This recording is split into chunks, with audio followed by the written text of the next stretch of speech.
하나님 말씀은 구약성경 욥기 24장 2절에서 4절까지 말씀입니다.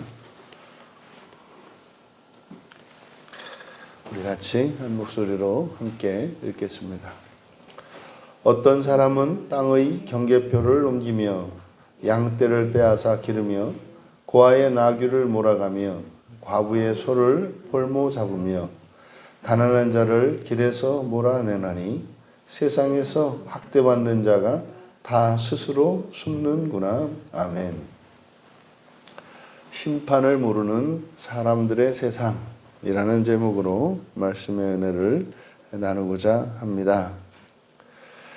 이제 이 세상을 살아가는 사람 가운데 이제 기독교 신앙 또는 뭐 다른 종교를 가지고 있다 하더라도 사람이 인생이 끝이 아니고 죽음 이후에 우리의 삶이 계속된다고 하는 것을 믿는 사람들, 이제 심판을 아는 사람들이죠.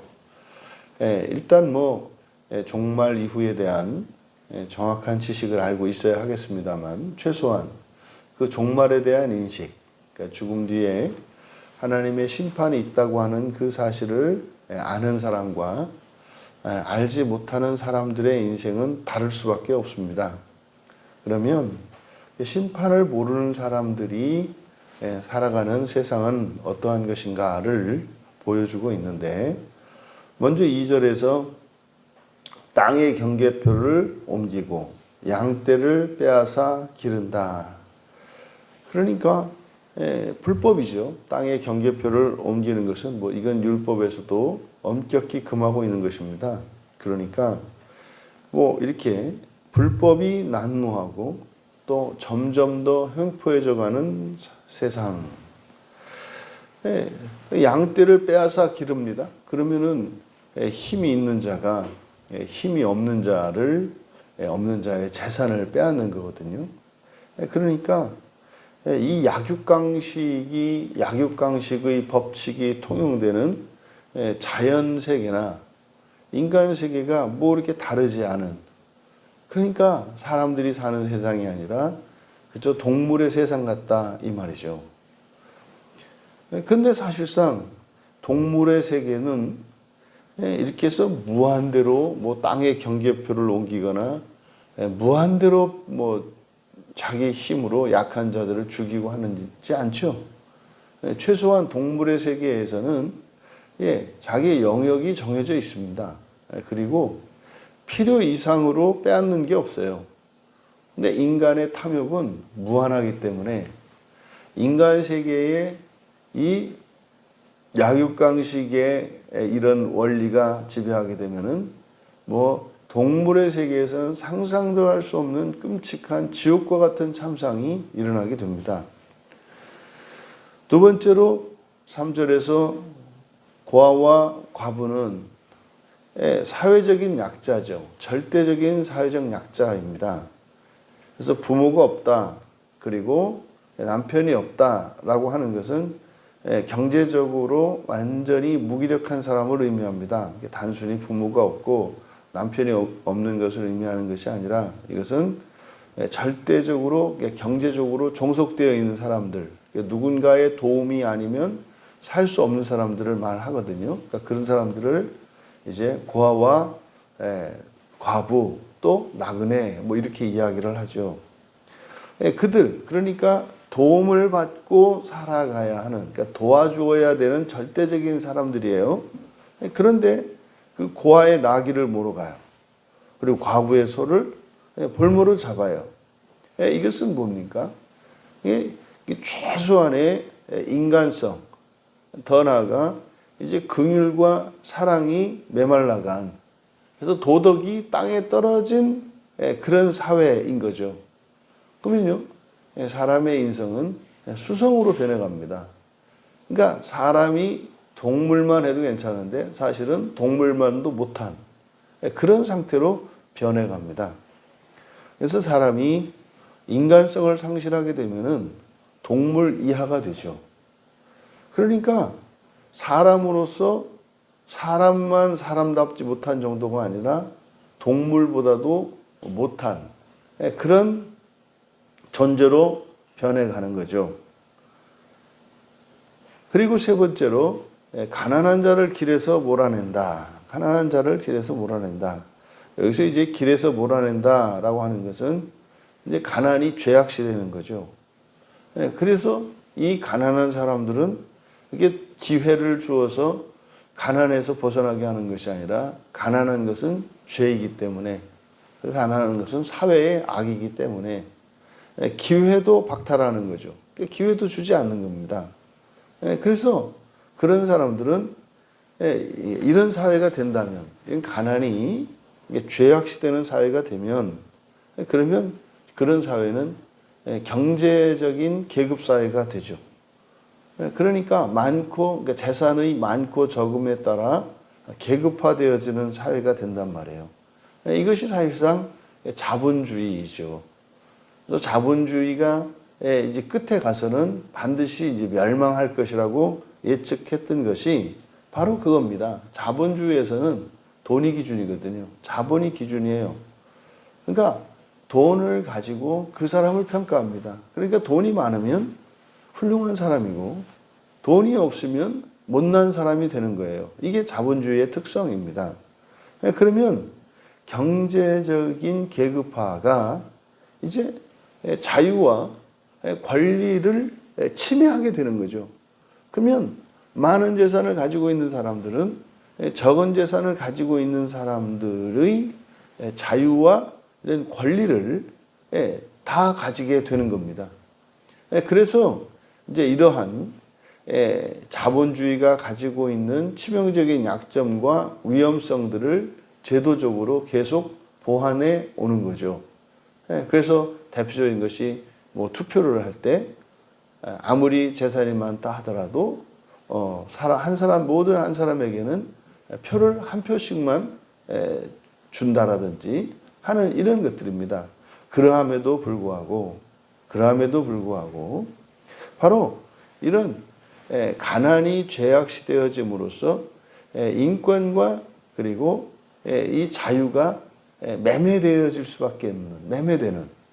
사실상 자기의 주권이 어떻게 매매될 수 있겠는가 말을 합니다만은 실제로 매매가 되죠. 그게 어제 우리가 갈라디아에서 살펴보았던 음행의 핵심이라고 했지 않습니까? 그러니까 이 사람이 자신의 자유와 권리를 돈에 내다 파는 그런 사회가 되는 거죠. 그러면 이렇게 권력이 횡포를 부리고 사회적인 약자들에게 무자비한 이렇게 사람이 아니라 짐승의 마음으로 살아가게 되는, 그래서 훨씬 짐승보다도 못한 존재가 되어가는 힘이 지배되는, 그리고 이렇게 가난이 이런 경제적인 취약함이 사회적인 죄악으로 치부되어지는, 그래서 자유와 인권이 매매되는 이런 사회, 이런 세상은요, 강자들만이 살아가는 세상입니다. 그래서 세상에서 학대받는 자가 다 스스로 숨는구나. 그래서 학대받는 자는 위에서 빼앗겼던 사람들이죠. 빼앗겼던 사람들. 그러니까 이런 사람들이 스스로 숨는 세상. 그러니까 지금 여기서 그려내고 있는 것은 인간 사회에서 일어날 수 있는 가장 최악의 상황들을 지금 그리고 있는 겁니다. 그러니까 왜 이런 일이 생긴다고요? 심판을 모르기 때문에. 그러니까요, 그리스도인들은 아무리 악해도 한계가 있어요. 아무리 무자비해도 한계가 있다고요. 왜냐하면 심판을 알기 때문입니다. 이와 같이 우리가 하나님의 나라와 사람의 나라는 그 성격이 정반대입니다. 하나님의 나라와 사람의 나라. 하나님의 나라는요, 평등이 있고요, 자유가 보장되고요, 사랑에 의해서 운영되는 나라입니다. 근데요, 사람의 나라라고 하는 것은요, 차별적이고, 그리고 종속되며, 그리고 혐오가 지배하는 나라가 돼요. 그리고 계급화가 생기는 그런 나라가 됩니다. 그것을 붙잡는 것. 그래서 사람 사회에는 동물의 세계에 없는 이런 법과 관습과 도덕이라는 게 있단 말이에요. 이런 제도적인 장치가 마련되지 않으면 그저 사람들이 살아가게 되면은 정말로 동물의 세계의 기준을 가지고 그것이 무한대로 확장됨으로써 사실은 그냥 지옥을 방불하는 거죠. 그게 불교에서 말하는 지옥 가운데 아수라입니다. 아수라. 아수라라고 하는 것은 자기의 욕망을 채우기 위해서 살아가는 사람들이 모여 사는 곳이에요. 그러니까 살아생전에 풀지 못했던 원한이 있는 사람들. 그러니까 끊임없이 경쟁하고 죽이고 이기고 그렇게 살아가는 거기가 아수라거든요. 그러니까 인간 세상이 그냥 아수라가 되는 거죠. 그래서 여러분, 우리가 사람으로 살되 이 세상에서 하나님 나라에 소망을 두고 살아가야 합니다. 그러니까 이 세상에서 만들어내는 이런 제도적인 안전장치는 사람들이 사는 사람의 세상에서 일어날 수 있는 이런 죄악들과 병폐들을 최소화하기 위해서 있을 뿐입니다. 하지만 그런 불법과 부도덕이 판칠 수밖에 없는 것은 이런 합법과 도덕을 따라서 살아가는 일이 사람의 나라에서는 실질적인 유익이 되지 않기 때문입니다. 그래서 그 사회가, 사람이 사는 그 사회가, 그래서 그 사회의 수준을 따질 때면 명예를 얼마나 큰 가치로 여기는가 하는 것이 중요합니다. 명예라고 하는 것은 정신적인 가치고 무형의 가치죠. 현실적으로는 아무 쓸데없는 그런 가치입니다. 그런데 이렇게 고등사회, 교양 있는 사회에서는 명예가 물질적인 가치보다 더 큰 것으로 사람들에게 인정이 된다면 최소한 사람들에게 가지고 있는 이런 죄악으로 인한 끔찍한 타락과 부패를 막을 수가 있는 거죠. 명예가 사라지면 어떻게 되겠습니까? 지금 여기에서 일어나는 일들이 재현되게 되는 거죠. 그러니까 실제 현실 세계에서 종말에 대한 그 심판을 알지 못하고 또 최소한 명예조차도 존중되지 않는 사회, 그런 사회는 정말 지옥을 방불하는 사회가 될 수밖에 없습니다. 그러면 사실은 근본적인 대책은 뭐겠습니까? 우리들이 사회적, 정치적 이념으로 삼는 자유, 평등, 박애, 이러한 것들. 이것은 사실은 이게 하나님 나라의 가치입니다. 사람의 나라에서는 누릴 수 없는 것이에요. 그리고 사람의 나라에서 그렇게 하면 그건 부조리한 것이 됩니다. 사람이 평등하자라고 해서 만들어진 국가체계가 이게 공산국가지 않습니까? 공산국가가 왜 다 몰락했을까요? 하나같이 가난해지기 때문입니다. 그러니까 하나님 나라의 법이 사람 나라의 법보다 우월합니다만 거기에는 먼저 존재적인 완성이 우선되어야 하는 거예요. 사람들이 주체적이고 자기 책임 하에서 그리고 성실성에 기초하여 살아가지 않는 언제든지 타락하고 죄를 지을 수 있는 사람들에게 평등이라고 하는 개념은 그건 미덕이 아니라 오히려 그것은 인간의 죄로 인해서 나태함과 게으름으로 그래서 가난을 만들어낼 수밖에 없는 것입니다. 우리에게도 이런 딜레마가 있습니다. 심판을 압니다. 심판을 알고 종말을 위해서 살아가고 하나님 나라를 소망하며 이 세상을 살아가는 그것은 그러함에도 불구하고 우리는 사람 나라에 살고 있다는 것을 잊어서는 안 될 것입니다. 그래서요, 우리는 하나님 나라의 이념을 가지고 하나님 나라의 원칙으로 살아가려고 하지만 우리는 다른 사람들로부터, 다시 말해서 심판을 알지 못하는 사람들로부터 사람 나라 대접을 받게 될 겁니다. 그러면요, 이 세상 살아가는 동안 오히려 불리하고 부당하고 손해를 보는 인생을 살아가는 거죠. 그런데 그러함에도 불구하고 우리가 그것을 포기하지 않는 이유는 심판을 알기 때문입니다.